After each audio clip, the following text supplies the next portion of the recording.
1 கொரிந்தியர் 14ஆம் அதிகாரத்தை இன்றைக்கி தியானிக்கிறோம். அதை வாசிக்கிறதுக்கு முன்னாடி நம்ம 1 கொரிந்தியர் 13 வாசித்தோம் இல்லைங்களா?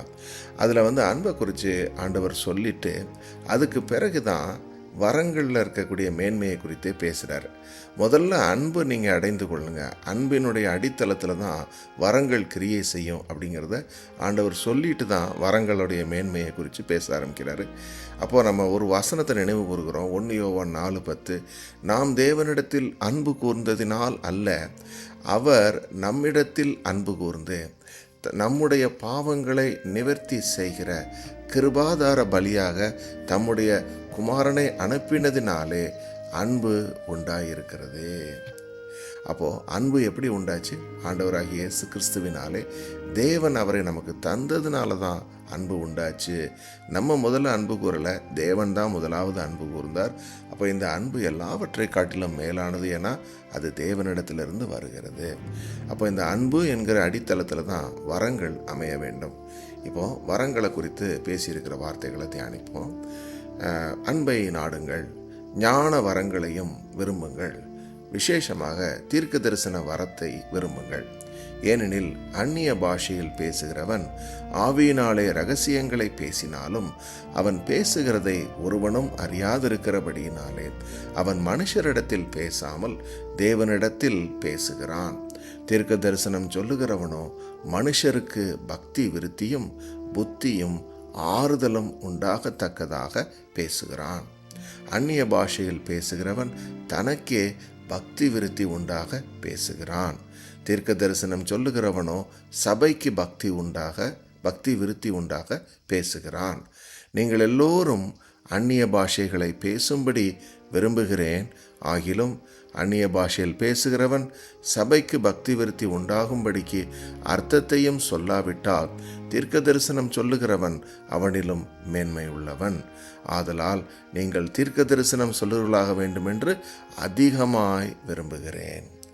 அப்போஸ்தலனாகிய பவுல் தனது விருப்பத்தை தெரிவிக்கிறார் 2 வரங்களை குறித்து. அவர் எல்லா வரங்களை குறித்து 1 கொரிந்தியர் 12ஆம் அதிகாரத்தில் பேசியிருந்தாலும் இந்த அதிகாரத்தில் 2 வரங்களை குறித்து சிறப்பாக சொல்கிறாரு. அதில் 1 அந்நிய பாஷை வரம். அந்நிய பாஷை வரம் நமக்கே பக்தி விருத்தியை உண்டாக்குது.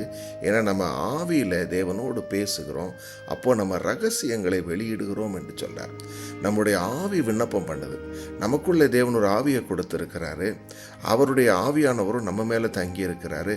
அந்த ஆவியானவர் நம்மளுடைய ஆவியில் நமக்கு விண்ணப்பங்களை செய்யும்படி நம்மளை அது நடத்துகிறாரு. அப்போது நம்ம தெரியாத விஷயங்களை குறித்தும் தேவனிடத்தில் பேசுகிறோம். இது ஒரு மேன்மையான வரம். அதே மாதிரி தீர்க்க தரிசன வரத்தின் மேன்மை இன்னும் அதிகமானது. காரணம் என்னென்னா, நமக்கு பக்தி விருத்தி உண்டாகிறது மட்டுமல்ல, நம்ம சுற்றி இருக்கிற சகோதர சகோதரிகளுக்கும் நம்ம பக்தி விருத்தியை உண்டாக்கணும் என்பது தான் இந்த அன்பின் வெளிப்பாடு. ஏன்னா முதல்ல என்ன சொல்கிறாரு? அன்பை நாடுங்கள், ஞான வரம்பங்களையும் விரும்புங்கள். அப்போது அன்பு என்பது செல்ஃப் லவ் அல்ல, டு லவ் அதர்ஸ். இந்த இடத்துல தீர்க்க தரிசனத்தினுடைய மேன்மை என்று சொல்லி 3 விஷயம் சொல்கிறார். ஒன்று என்னென்னா, அது பக்தி விருத்தியை உண்டாக்குது, ஸ்பிரிச்சுவல் க்ரோத் அண்ட் இன்க்ரீஸ், மற்றவங்களுக்கு ஸ்பிரிச்சுவல் க்ரோத். அடுத்தது புத்தி, கவுன்சில், மற்றவங்களுக்கு கொடுக்கக்கூடிய ஒரு கவுன்சில், ஒரு என்கரேஜ்மெண்ட்டு. அடுத்தது என்ன? ஆறுதல், மற்றவங்களுக்கு கொடுக்கக்கூடிய ஒரு கன்சர்ட், ஒரு கம்ஃபர்ட்டு, ஒரு கன்சோலேஷன். இந்த 3மே ஒவ்வொருத்தருக்குமே தேவையான ஒன்றாக இருக்குது.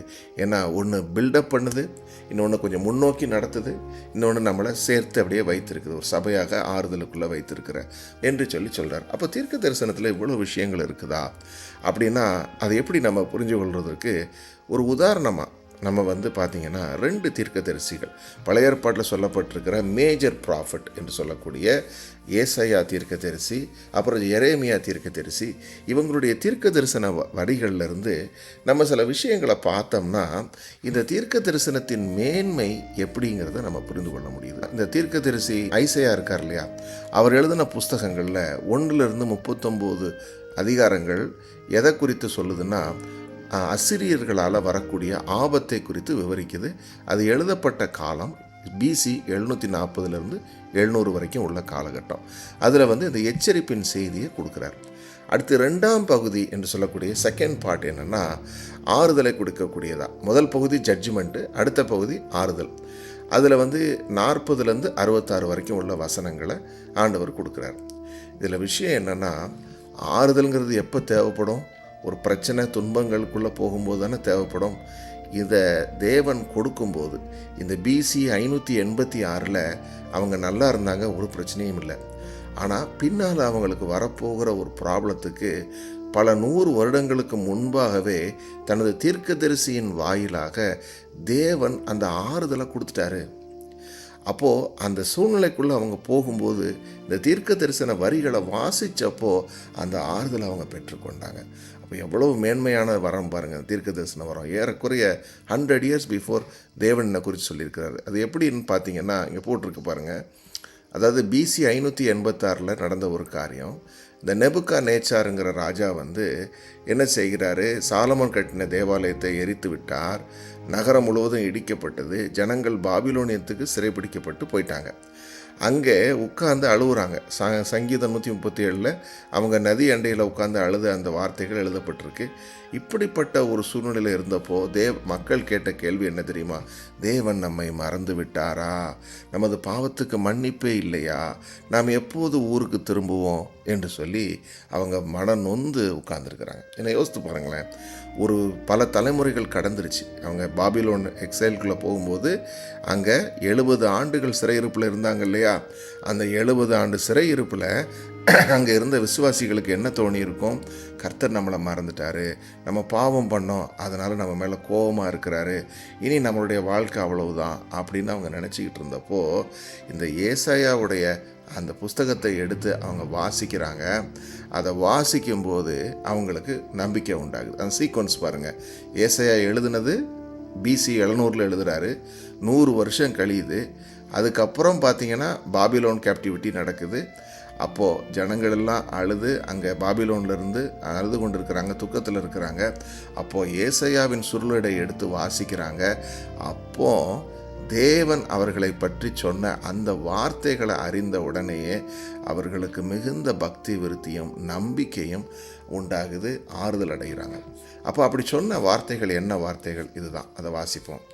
கர்த்தர் சொல்கிறாரு, என் ஜனத்தை ஆற்றுங்கள் தேற்றுங்கள்.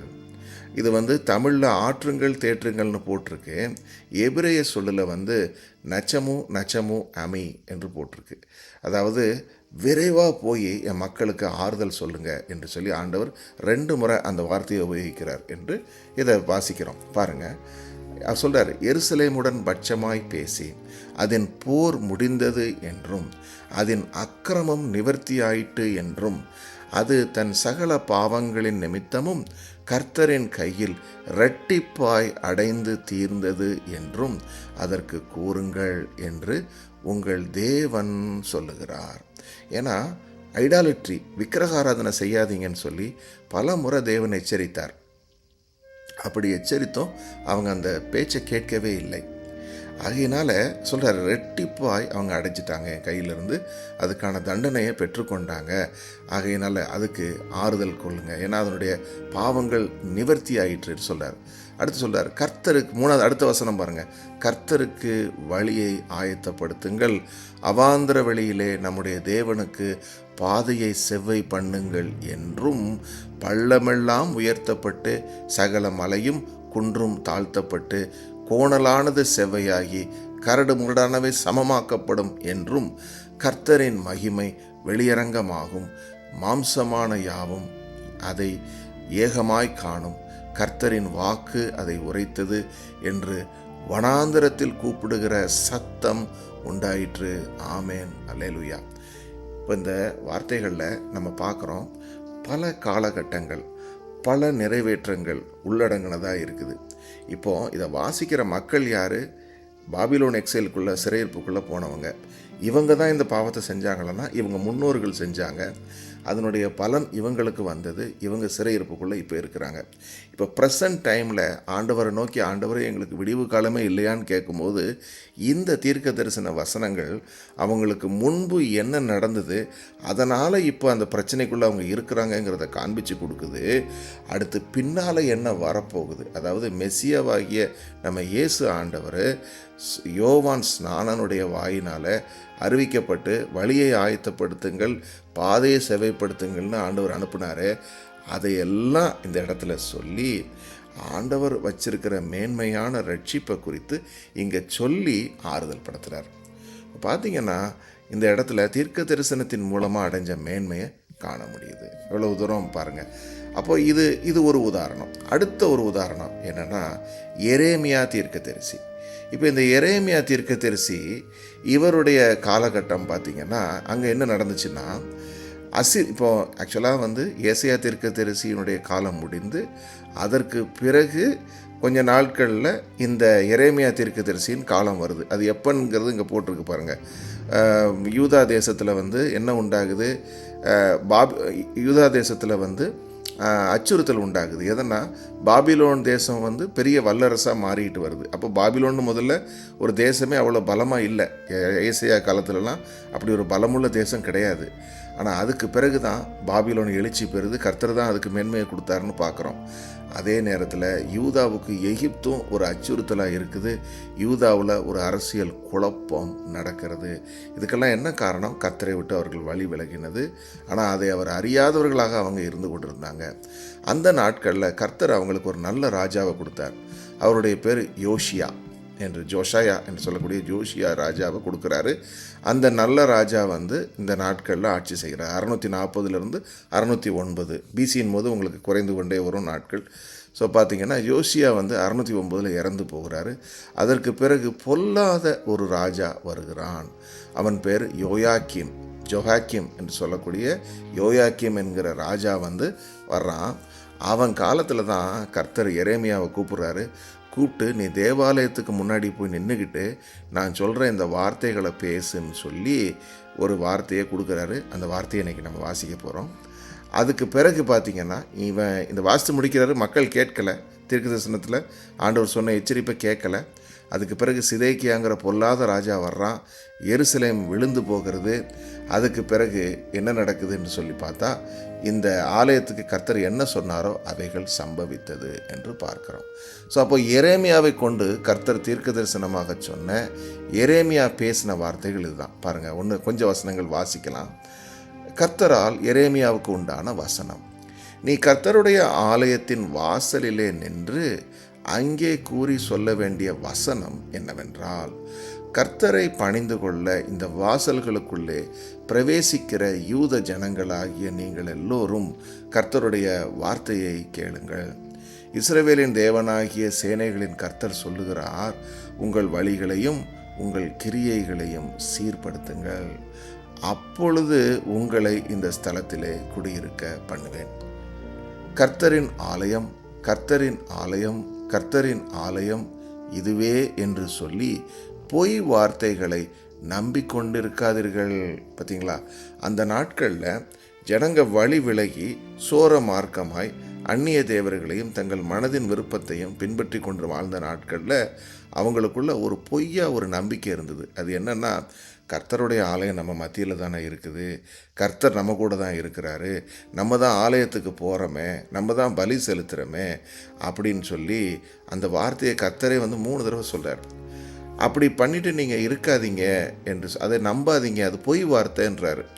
சொல்கிறாரு, நீங்கள் என்ன செய்யணுன்றாரு, நீங்கள் உங்கள் வழிகளையும் உங்கள் கிரியைகளையும் சீர்படுத்துங்கள், மனுஷனுக்கும் உள்ள வழக்கை நியாயமாய் தீர்த்து பரதேசியையும் திக்கற்றவனையும் விதவைகளையும் ஒடுக்காமலும் குற்றமில்லாத இரத்தத்தை இந்த ஸ்தலத்திலே சிந்தாமலும் உங்களுக்கு கேடுண்டாக அந்நிய தேவர்களை பின்பற்றாமலும் இருப்பீர்களேயாகில், அப்பொழுது நான் உங்கள் பிதாக்களுக்கு கொடுத்த தேசமாகிய இந்த ஸ்தலத்திலே உங்களை சதா காலமும் குடியிருக்க பண்ணுவேன். இப்போ ஆண்டவர் தன்னுடைய மனமகிழ்ச்சியின் நாற்றாக யூதாவை கொண்டு நாட்டி வைத்திருக்கிறாரு. எங்கே வைத்திருக்கிறாரு? அங்கே ஏத்தியரும் எமோரியரும் பெர்சியரும் கிர்காசியரும் இருந்த அந்த மண்ணில் அவங்க என்ன பாவம் செஞ்சாங்களோ அதே பாவத்தை கர்த்தருடைய ஜனங்களும் அங்கே உட்காந்து செஞ்சிட்ருக்கிறாங்க. அந்நியனுக்கும் திக்கற்றவனுக்கும் விதவைக்கும் நியாயம் செய்யாமல் அவர்களை கொடுமையாக ஒடுக்குவது, அவருடைய இரத்தத்தை சிந்துவது, இப்படியெல்லாம், அது மட்டுமல்ல அந்நிய தேவர்களை வழிபடுவது, இவ்வளவும் பண்ணிக்கிட்டு இவங்க அங்கே உட்காந்துட்டு கர்த்தருடைய ஆலயம்னு பேசிட்டு உட்காந்துருக்காங்க. அதுதான் ஆண்டவர் சொல்கிறாரு, இதோ ஒன்றுக்கும் உதவாத பொய் வார்த்தைகளை நீங்கள் நம்புகிறீர்கள். ஏன்னா அன்னைக்கு அவங்க இப்படி பண்ணிக்கிட்டு இருந்தப்போ அவங்களுக்கு லைசன்ஸ் கொடுக்கறதுக்கும் பொய்யான தீர்க்கதரிசிகள் இருந்தாங்க. அவங்க கர்த்தருடைய தீர்க்கதரிசிகள்னு சொல்லிட்டு இருந்து அவங்களை வஞ்சித்து கொண்டிருந்தாங்க. இன்றைக்கும் பொய் சபைகளும் போலி பாஸ்டர்களும் இருந்து மக்களை ஏமாத்துறது மாதிரி அன்னைக்கும் இருந்து மக்களை அவங்க சும்மா மேம்போக்காக பேசிக்கிட்டு கர்த்தருடைய வசனத்தை சொல்லாமல் அவருடைய நீதிகளை போதிக்காமல் ஏமாற்றி கொண்டிருந்தாங்க. சொல்கிறாரு, நீங்கள் திருடி கொலை செய்து விபச்சாரம் பண்ணி பொய்யானையிட்டு பாகாலுக்கு தூபம் காட்டி நீங்கள் அறியாத அந்நிய தேவர்களை பின்பற்றி பிற்பாடு வந்து என் நாமம் தரிப்பிக்கப்பட்ட இந்த ஆலயத்திலே எனக்கு முன்பாக நின்று இந்த அருவருப்புகளையெல்லாம் செய்கிறதற்காக விடுதலை பெற்றிருக்கிறோம் என்று சொல்லுவீர்களோ அப்படிங்கிறார். அப்போது சபைக்கு வெளியில் அவ்வளோ அட்டூழியமும் பண்ணுறது, சபைக்குள்ளே வந்துட்டு நான் ஆண்டவருடைய பிள்ளைன்னு சொல்லி அங்கே நின்று பேசுறது அப்படிங்கிற அந்த இருதரப்பட்ட அந்த வாழ்க்கையை கடிந்து கொள்கிறார் கர்த்தர். என் நாமம் தரிப்பிக்கப்பட்ட இந்த ஆலயம் உங்கள் பார்வைக்கு கல்வர் குகையாயிற்றோ, இதோ நானும் இதை கண்டேன் என்று கர்த்தர் சொல்லுகிறார். அப்போது கர்த்தர் இவைகள் எல்லாவற்றையும் காணுகிற தேவன். அவர் சும்மா அமைதியாக இருப்பதில்லை. இப்போது தவறு செய்கிற, மீறுதல் செய்கிற ஒவ்வொருவருக்கும் உண்டாகக்கூடிய ஒரு பொய்யான எண்ணம் என்ன, கர்த்தர் இதெல்லாம் கண்டுகொள்ளவில்லை, கர்த்தர் என்ன இதெல்லாம் விட்டுட்டார் போல அப்படின்னு நினைக்கிறாங்க. இல்லை, அவைகள் எல்லாவற்றையும் அவர் கணக்கில் வைத்திருக்கிறார். சொல்கிறார், நான் முந்தி என் நாமம் விளங்க பண்ணின சீலோவில் உள்ள என் ஸ்தலத்துக்குள்ளே நீங்கள் போய் இஸ்ரவேல் ஜனத்தினுடைய பொல்லாப்பின் நிமித்தம் நான் அதற்கு செய்ததை பாருங்கள். அதாவது கர்த்தர் சொல்கிறாரு, இதுக்கு முன்னாடி சீலோன்னு ஒரு இடம் இருந்தது. அந்த சீலோவில் என்ன நடந்தது தெரியுமா? அந்த பாருங்கள், போட்டிருக்கு பாருங்கள். இஸ்ரவேலில் முதல் தேவ ஆராதனை மையம் அங்கே தான் இருந்திருக்கு. அங்கே சாலமன் இப்போ அந்த இடத்துல என்ன நடந்துச்சுன்னா, பாவத்தின் நிமித்தம் தேவன் அதை கைவிட்டார், பெலிஸ்தியர்கள் அதை அழித்து போட்டார்கள் என்று சரித்திரத்தில் நடந்த காரியத்தை கர்த்தர் அன்னைக்கு எரேமியாவை கொண்டு ஜனங்களுக்கு ஒரு உதாரணமாக காண்பிக்கிறார். இப்போ அது இடிபாடுகளுக்குள்ளே கிடக்குது, போய் அந்த சீலோவை போய் பார்த்துட்டு வா, நீ ஒழுங்காக இரு, இல்லைன்னா உனக்கும் அதான் நடக்கும்னாரு. அவங்க அதை கேட்கவே இல்லை. அதே மாதிரி அவங்களுக்கும் அது நடந்தது. பரிதாபமாக சாலமன் கட்டின அந்த தேவாலயம் இடிக்கப்பட்டது, எரித்து போடப்பட்டது. இவைகளெல்லாம் நடந்து முடிந்திருக்குது என்பதை இதில் காண்கிறோம். ஸோ கர்த்தர் சொன்ன எச்சரிப்பு அப்படியே சம்பவித்தது என்பதை காண்கிறோம். கடைசியாக 2 வசனங்கள், என் நாமம் தரிப்பிக்கப்பட்டதும் நீங்கள் நம்பிக்கை கொண்டிருக்கிறதுமான இந்த ஆலயத்துக்கும் உங்களுக்கும் உங்கள் பிதாக்களுக்கும் நான் கொடுத்த ஸ்தலத்துக்கும் நான் சீலோவுக்கு செய்தது போல செய்வேன் அப்படி சொல்லிட்டாரு. நான் உங்களுடைய எல்லா சகோதரருமாகிய எப்ராயிம் சந்ததி அனைத்தையும் தள்ளி போட்டது போல உங்களையும் என் முகத்தை விட்டு தள்ளி போடுவேன் என்று கர்த்தர் சொல்லுகிறார். இதை சொல்லும்போது கர்த்தர் தள்ளி போடவில்லை, இதை எச்சரிப்பாகத்தான் சொன்னார். அப்போது எரேமியா இதை பூரம் சொல்லும் போது நடந்த பாருங்கள், அவர் சொன்ன விஷயங்கள் இவ்வளவும் ஷார்ட் சம்மரி ஒன்று போட்டிருக்கேன். அப்போ இதை சொல்லும்போது அவங்களுக்கு இந்த பிரச்சனை உண்டாகலை. அவங்க அப்போது இந்த பாருங்கள், அவர் சொல்லிகிட்டு இருந்த நாட்களில் அவங்க நல்லா தான் இருந்தாங்க. ஆனால் அதை கேட்டு அவங்க கீழ்ப்படிந்திருந்தாங்கன்னா அவர்களுக்கு நீதி கிடைத்திருக்கும். கர்த்தர் அவங்கள அந்த ஸ்தலத்தில் இருக்கும்படி செய்திருப்பார். ஆனால் அதை கேட்கவில்லை. இதன் நிமித்தம் என்ன நடந்தது? அவங்க பாபிலோன் சிறையிருப்புக்குள்ளே போனாங்க என்பதை பார்க்க முடியுது. அப்போது ஒரு தீர்க்க தரிசனம் என்பதனுடைய மேன்மை எவ்வளவு அற்புதமானது பாருங்கள். தேவனாகிய கர்த்தர் ஒரு தீர்க்க தரிசியை தனது வாயாக பயன்படுத்தி அவர்கள் மூலமாக சொல்லக்கூடிய இந்த வார்த்தைகள் எப்படி கர்த்தர் என்ன சொல்கிறாருங்கிறத துல்லியமாக அவருடைய வாயாக ஜனங்களுக்கு மத்தியில் அறிவிக்கப்படுகிறது. அப்போது அந்த நாட்களில் இந்த தீர்க்க தரிசிகளை எப்படி பார்த்தாங்க? எரேமியாவை நிறைய பேர் அவருடைய பேச்சை கேட்கவே இல்லை. அவர் ஒரு பொய் தீர்க்கதரிசின்னு சொன்னாங்க. அவரை ஹி வாஸ் அன் அவுட்காஸ்ட், அந்த மாதிரி ஒரு கடினமான ஒரு வாழ்க்கை. அதே மாதிரி இவர் ஒரு புலம்பல் தீர்க்கதரிசின்னு சொல்கிறாங்க. ஏன்னா லெமன்டேஷன் எழுதுறது இவர் தான். அப்போ பார்த்தீங்கன்னா அவர் வாழ்க்கை முழுவதும் அப்படி தான் அவருக்கு போகுது. அவரை ஒரு பெரிய தீர்க்கதரிசின்னு அங்கீகரித்து அவருக்கு மரியாதை செஞ்சு அப்படியெல்லாம் இல்லை. அவருடைய வாழ்க்கை அப்படிப்பட்டது. அதே மாதிரி பார்த்திங்கன்னா ஏசாயாவுடைய வாழ்க்கையும் கடைசியில் வந்து ஒரு பர்சிக்யூட் பண்ணப்பட்டு தான் அவர் மரித்து போகிறார். அப்போது அந்த நாட்களில் இந்த தீர்க்கதரிசிகள் மூலமாக கர்த்தர் சொன்ன வார்த்தைகள் இன்று வேதத்தில் இடம்பெற்றிருக்குது. இந்த வரிகள் தான் இன்றைக்கி இயேசு ஆண்டவர் நம்ம மத்தியில் எழுந்தருளி நம்முடைய பாவங்களுக்கான மன்னிப்பை கொடுத்திருக்கிறார் என்பதை நமக்கு காண்பித்து கொடுக்குது. உலகத்துக்கு இது ஒரு முன்னறிவிப்பாக இருக்குது. அதே மாதிரி எரேமியா தீர்க்கதரிசி. அப்போது இவைகளெல்லாம் வைத்து நம்ம பார்க்கும்போது தான் அப்போஸ்தலனாகிய பவுல் சொன்ன இந்த வரிகளை புரிந்து சொல்ல முடியுது. ஏன்னா ஒரு தீர்க்க தரிசனத்தினால எவ்வளவு பக்தி விருத்தி, எவ்வளவு புத்தி, எவ்வளவு ஆறுதல் உண்டாகுது அப்படிங்கிறத வந்து நம்ம இதன் மூலமாக அறிந்து கொள்ள முடியுது. அப்போது நம்ம ஒவ்வொருத்தருமே தீர்க்க தரிசன வரத்துக்காக ஜெபிக்க வேண்டும். தேவனாகிய கர்த்தர் நம் மத்தியில் வந்து என்ன செய்வார், இதே மாதிரி நம்ம ஒவ்வொரு வாயிலும் இருந்து நமக்கு அந்த தீர்க்க தரிசன வார்த்தைகளை சொல்லும் பொழுது நம்மை சுற்றி இருக்கக்கூடிய சகோதர சகோதரிகளுக்கு இந்த மூன்றையும் நம்ம கொடுக்க முடியும். பக்தி விருத்தி, புத்தி மற்றும் ஆறுதல். ஆமென்.